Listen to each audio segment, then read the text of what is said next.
Bata pa daw to mga idol. Tingnan nyo naman yung kuan mga idol.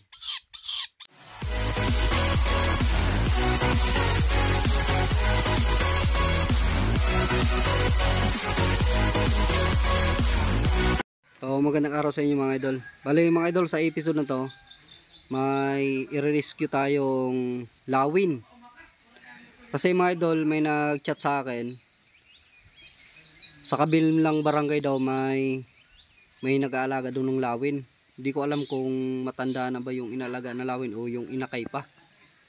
So basta may nakakita daw kasi nung naghahanap daw siya ng kalabaw, nakapunta siya doon sa bundok, sa isang bahay may alagang lawin. So pupuntahan natin ngayon kung kaya nating ma-rescue. Titingnan natin yung kalagayan ng lawin doon. Bali medyo malayo-layo din yung biyahe natin mga idol.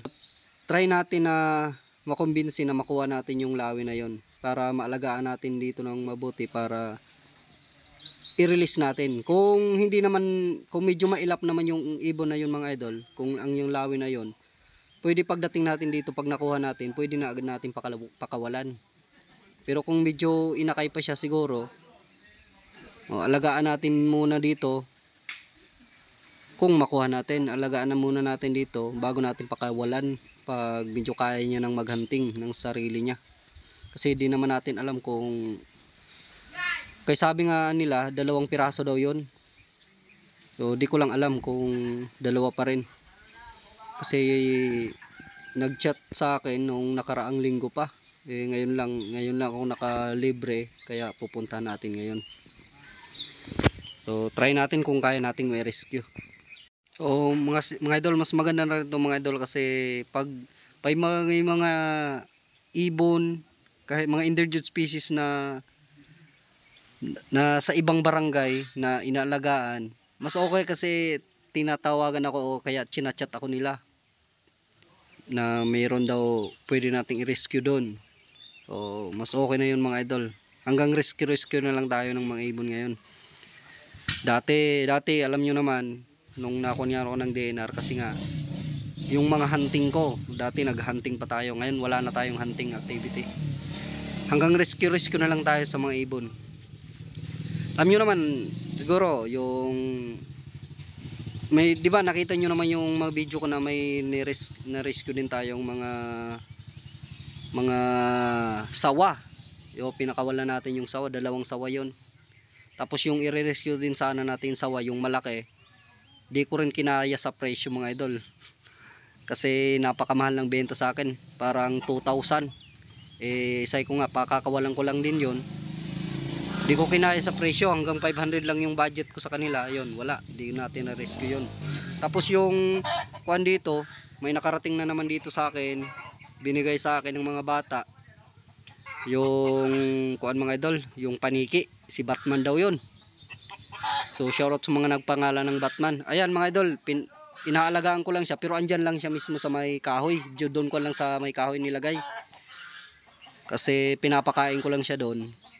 So kung kaya niya nang lumipad o maghanap ng pagkain, pwede na siyang umalis. Basta pinapakain ko lang siya diyan. Kasi nakahanap naman siya na yung puno naman, hindi naman siya maiinitan. Basta andyan lang siya. O yan lang mga idol, pupunta na tayo.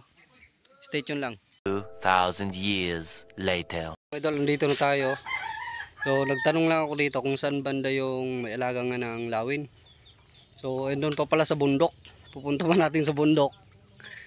So yun, andito na rin tayo. So pupunta na rin tayo. Siguro hindi rin makakadiretso yung motor natin. Doon na lang natin sa may damuhan iwan. Tapos maglalakad tayo papuntang bundok. Yun, stay tuned lang mga idol, papunta na tayo. Shoutout sa inyong lahat mga idol, at shoutout sa 41,000 subscriber natin ngayon. So maraming salamat sa suporta ninyong lahat.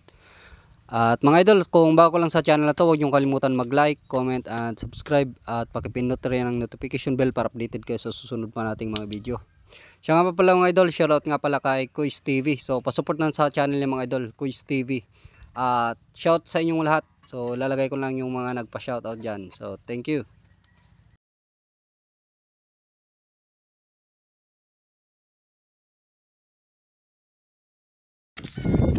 Mga idol, dito na tayo. Dito daw.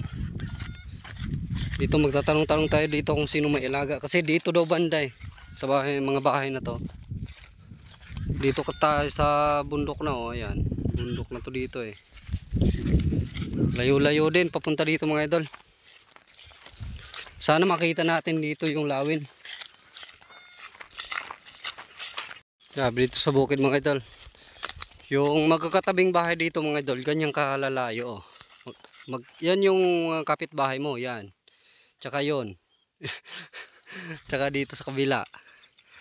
Ganyan kalayo yung mga kapitbahay mo dito sa bukid. Alay mga idol, tatanungin natin sa tatlong bahay na to. Dito, doon, tsaka doon, sa kabila. Tatanong tayo kung sino yung may lawin dito. So mga idol, ito pala yung kuan mga idol oh. Lawin na hinahanap natin. Ito. Yan. Nakatali lang dito mga idol eh. Kuan pala to mga idol, bata pa to eh. Ha? Kumano ka. Kuan, maamo siya mga idol, hindi siya agresibo, mabait pala. Ano mga idol? Mabait oh. Hindi siya nakaka hindi niya nilalakasan. Tingnan nyo naman yung kuko mga idol. Kuko. Mabait pala to.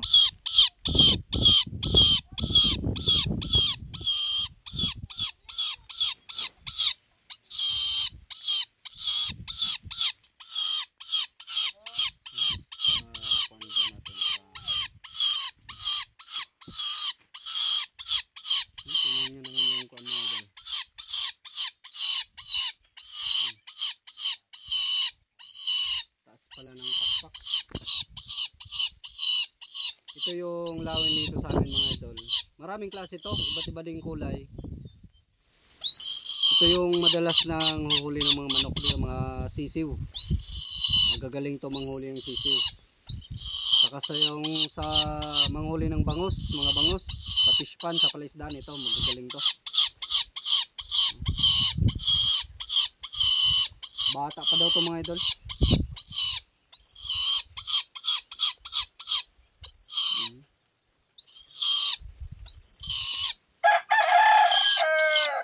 Sana makakuha natin ito mga idol, madala natin para malaga natin maayos.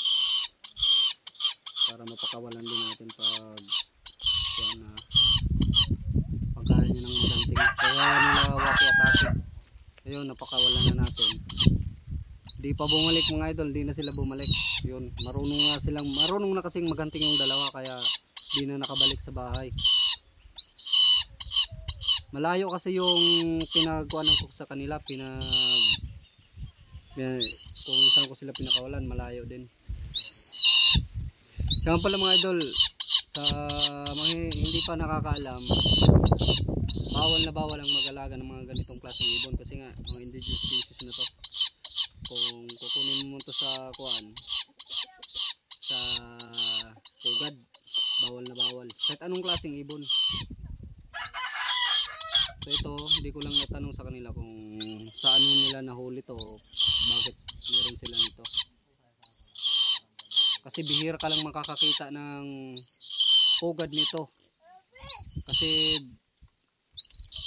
pero hindi din natin masiguro kasi nga dito sa bukid na kasi ito eh. Kaya siguro marami din mga namumugad na buwan dito, lawin.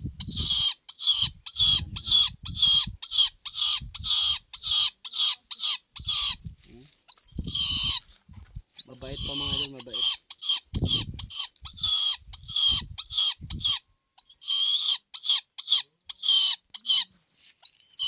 So ayan mga idol, dito na tayo. Kararating lang natin. Bali mga idol, hindi natin na dala yung lawin ngayon. Kasi nga yung anak ng pinuntahan natin, siya yung may-ari ng lawin. Tsaka wala doon. Nag-usap kami, nabili daw yun ng anak niya sa halagang 600 pesos. Kaya matagal nga kami nakakuan doon. nakaalis kasi inaantay namin kasi nagtatrabaho daw. So inantay-antay namin. Nag-uusap na din kami doon na yun nga, nabili daw nila sa halagang 600 pesos. Balak ko sana bigyan din sila ng kahit 700. Ayaw naman nila kasi nga kuan daw. Yung wala pa doon yung anak niya. Pero sinabi ko din sa kanila na bawal mag-alaga ng mga ganyang klaseng ibon kasi isa yan sa mga endangered na dito sa Pilipinas. So yun nga sabi nila hindi daw bawal kasi nga isa lang daw. Kasi nga dalawa yung mga idol daw. Namatay yung isa. Namatay yung isang lawin. Yung nga pinaliwanag ko sa kanila na siko hindi bawal ang mag-alaga ng mga ganyang klaseng ibon kasi nga sa uwak nga lang yung uwak ko na si Waki Atake pinagbawalan nga ako ng DNR nun. So sa lawin pa kaya nga ni-release natin si Waki Atake. Ayun, hindi na nakabalik. Medyo malayo kasi yung pinagkuanan ko sa kanila mga idol, yung kung saan ko sila pinakawalan. So ayun, magchat-chat na lang daw sila. Magpapachat na lang daw sila sa akin kung makausap niya na yung anak niya na kahit ibenta na lang, bilhin na lang natin ng kahit talagang 700, mga 700 o kaya 1,000 para kasi napakagandang klaseng ibon mga idol, napakagandang klaseng ibon. Tsaka pag dito yun sa bahay, kahit kuan lang to yun mga idol, papakakainin lang natin, hindi na natin tatalian, pakakawan na lang natin dito para yung mabilis siyang kuan sa wild na hindi siya nakatali. Yun yung purpose ko sa kanya, napakawalan lang dito lang mismo sa bahay. Sanayin muna natin na pakainin para in case pag kaya niya ng maghunting, alis na lang siya. So sana ibenta din yun sa atin. Yung lang inaantay ko lang yung chat. Pag nag-chat sa atin na okay, kaya ibenta ng bata. Kasi bata yung nagkukuan nun nagpapakain. Kaso nga mga idol, medyo payat yung lawin. Kasi nung nabili daw yun nila, napakapayat din. Muntik na nga yung mamatay kasi nga pinabayaan nung unang nag-alaga. Nung sila nang nag-alaga, yun naman naka-recover yung lawin. So basta mga idol, update ko na lang kayo kung makukuha natin yung lawin. Basta update ko lang kayo mga idol. So hanggang dito lang muna yung video natin. So sa mga hindi pa nakasubscribe, so mga idol, pa-subscribe naman sa ating channel. Konti na lang mga idol. Kailangan nating ma-hit ngayong taon kahit 50k lang. 50k, nasa 41,000 subscriber na po tayo. So yun mga idol. Thank you.